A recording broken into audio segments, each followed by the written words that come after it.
for today's video, no, magbabaklas tayo ng rear bumper ng yan, ito, bumper. So bakit? Kasi naka-atras tayo ng motor, natanggal yung sensor. Yan, yung backup sensor natanggal, kailangan natin ibalik. Tapos itong kunit, hihinangin natin na magpantay lang, no. Tapos subukan natin tanggalin yung mga gas-gas gamit yung ayan, butane gas saka to. Hindi natin yung mga gas-gas. Subukan natin kung ay tanggalin. Tapos pag-aaralan ko kung pwede lagyan to ng ilaw. Assembly natin. Lalagyan ko ng ilaw itong reflectorize para magkaroon ng buhay. Ayan. So paano nga ba tanggalin to?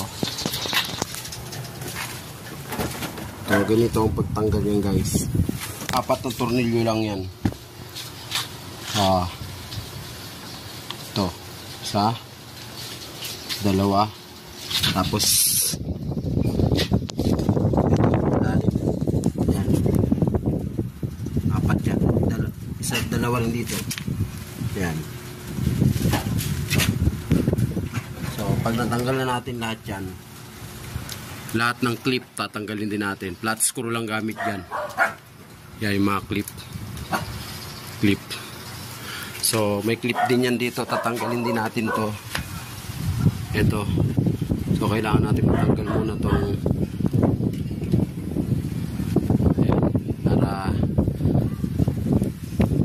ayan, pisahan na natin to. So kailangan natin, guys, gumamit ng gis.